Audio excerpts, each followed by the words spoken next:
ഒരിടത്ത് ഒരണ്ണാനുണ്ടായിരുന്നേ. ആ അണ്ണാൻ ഒരു ദിവസം ഉണ്ടല്ലോ എന്നെങ്കിലും തിന്നാൻ കിട്ടുമോ എന്നിങ്ങനെ നോക്കി നടക്കുമായിരുന്നു. അങ്ങനെ ഒരു മരത്തെ കൂടെ ഇങ്ങനെ ചാടി ചാടി നടന്നപ്പോഴേ അതാ മരത്തേലൊരു പഴം. എന്ന മരം എന്നറിയാമോ? മാങ്ങ ഉണ്ടാകുന്ന മരം, മാവ്. അതിൽ മാങ്ങാപ്പഴം ഉണ്ടായിരുന്നു. അപ്പോൾ അണ്ണൻ അത് കൂട്ടൊരു മാങ്ങാപ്പഴമൊക്കെ പറിച്ച് സ്വസ്ഥമായിട്ട് മരത്തിൻ്റെ ഒരു സൈഡിലിരുന്ന് ഇങ്ങനെ തിന്നുമായിരുന്നു. അങ്ങനെ തിന്നുകൊണ്ടിരിക്കുമ്പോഴേ പെട്ടെന്ന് കയ്യിൽ നിന്ന് മാങ്ങാപ്പഴം താഴോട്ട് വീണുപോയി. അപ്പോൾ എന്നാ പറ്റിയെന്നറിയാം, അണ്ണാനിങ്ങനെ ഓടി മരത്തേന്ന് ഇറങ്ങി മാങ്ങാപ്പഴം എടുക്കാൻ തുടങ്ങിയപ്പോഴത്തേക്കും ഒരു പക്ഷി അവിടുന്ന് വേഗം പറന്നു വന്നിട്ട് മാങ്ങാപ്പഴം തിന്നാൻ തുടങ്ങി.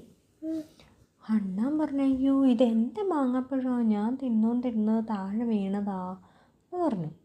പക്ഷി പറഞ്ഞു, അയ്യോ അത് പറ്റില്ല, ഞാനാണ് എത്ര നേരമായി വിശന്നിട്ടിരിക്കുന്നതെന്നറിയാമോ, ഞാൻ നോക്കിയപ്പോൾ ഒരു മാങ്ങാപ്പഴം താഴെ വീണ ആ സന്തോഷത്തിൽ ഞാൻ ഓടി വന്നതാ, ഞാൻ തരുമല്ലേ, ഇത് എൻ്റെ മാങ്ങാപ്പഴമാണെന്ന് പറഞ്ഞു. രണ്ടുപേരോട് അവിടെ നിന്ന് വഴക്കോട് വഴക്ക്. അണ്ണാൻ പറഞ്ഞു ഇതെൻ്റെയാന്ന്. പക്ഷി പറഞ്ഞു, അയ്യോ അല്ലല്ല ഇതെൻ്റെയാന്ന് പറഞ്ഞു. രണ്ടുപേരിങ്ങനെ വഴക്ക് കൂടിക്കൊണ്ടിരിക്കുമ്പോഴേ അതിലേ ഒരു എലി വന്നു. എലി നോക്കിയപ്പോഴേ രണ്ടുപേരൂടെ ഭയങ്കര വഴക്ക്. എലി ചോദിച്ചു, എന്ത് പറ്റി, എന്തിനാ നിങ്ങളിങ്ങനെ വഴക്ക് കൂടുന്നേന്ന് ചോദിച്ചു. രണ്ടുപേരും കാര്യം പറഞ്ഞു. രണ്ടുപേരും പറഞ്ഞു ഇത് എൻ്റെ മാങ്ങാപ്പഴമാണ്. അപ്പോൾ എലി പറഞ്ഞു, അയ്യോ അതാണോ, അത് സാരമില്ല, ഞാനൊരു കാര്യം ചെയ്യാം, രണ്ടു പേർക്ക് മാങ്ങാപ്പഴം ഹാഫായിട്ട് തരാം. മുറിച്ച് പകുതിയാക്കാം, ഷെയർ ചെയ്ത് കഴിക്കാം, അപ്പോൾ പിന്നെ കുഴപ്പമില്ലല്ലോ. അപ്പോൾ അണ്ണാനും പക്ഷിയും പറഞ്ഞു ഓക്കെ റെഡിയാന്ന് പറഞ്ഞു.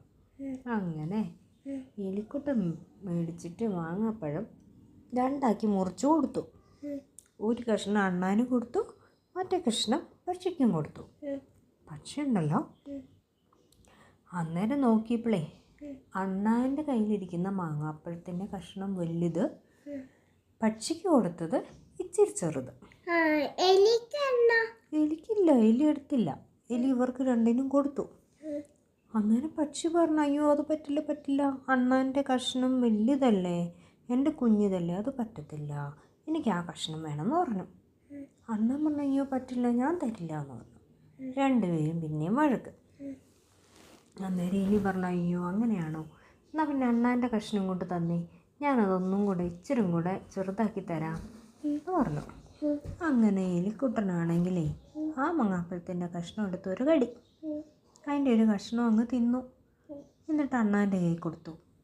അന്നേരം അണ്ണാൻ നോക്കിയപ്പോഴേ പക്ഷിയുടെ കയ്യിലിരിക്കുന്ന കഷ്ണത്തിന് വലിപ്പം കൂടുതൽ, മാങ്ങാപ്പഴത്തിൻ്റെ കഷ്ണം വലുത്, അണ്ണാൻ്റെ കയ്യിലിരിക്കുന്ന കുഞ്ഞായിപ്പോയി. പിന്നെ അവർ വഴക്ക്. അപ്പോൾ എലിക്കുട്ടൻ പറഞ്ഞു, ഓക്കെ പക്ഷിയുടെ കയ്യിലിരിക്കുന്നതാ, അത് ഞാൻ ഇച്ചിരി ചെറുതാക്കി തരാമെന്ന് പറഞ്ഞു. അങ്ങനെ അത് മേടിച്ച് എലിക്കുട്ടനൊരു കടി, എന്നിട്ട് പക്ഷിക്ക് കൊടുത്തു. പക്ഷെ പിന്നെ നോക്കുമ്പോഴേ രണ്ടിൻ്റെയും വലിപ്പം ഒരുപോലെ വരുന്നേയില്ല. രണ്ടുപേരും വഴക്കോട് വഴക്ക്. അങ്ങനെ ഓരോ പ്രാവശ്യം വഴക്ക് കൂടുമ്പോൾ എലി ഇക്കൂട്ട് മേടിച്ച് കുറേശ്ശെ കടിക്കും. അങ്ങനെ അവസാനം നോക്കിയപ്പോഴേ മാങ്ങാപ്പഴം ഫുള്ള് എലിയുടെ വയറ്റിലായി. ഫുള്ള് എലിക്കുട്ടൻ കഴിച്ചു. ഞാൻ ചെറുതാക്കി തരാമെന്ന് പറഞ്ഞിട്ടേ ഇത് ഫുള്ള് എലി കഴിച്ചു. അപ്പോഴാണ് രണ്ടു പേർക്കും കാര്യം മനസ്സിലാവുന്നത്, അയ്യോ ഞങ്ങൾ വഴക്ക് കൂടിയത് കൊണ്ട് രണ്ടു പേർക്കും മാങ്ങാപ്പഴം കിട്ടിയില്ലല്ലോ എന്ന്. എലി വേഗം അവിടുന്ന് ഓടി രക്ഷപ്പെട്ടു. അന്നേരം ഇവർ പറഞ്ഞു, അയ്യോ വഴക്ക് കൂടാതെ ഷെയർ ചെയ്ത് കഴിച്ചായിരുന്നെങ്കിലേ രണ്ടു പേർക്കും മാങ്ങാപ്പഴം കഴിക്കാമായിരുന്നല്ലോ എന്ന്. അങ്ങനെ രണ്ടു പേർക്കും മാങ്ങാപ്പഴവും കിട്ടിയില്ല, എതിലെയോ വന്ന് എലി മാങ്ങാപ്പഴം കൊണ്ട് പോവുകയും ചെയ്തു.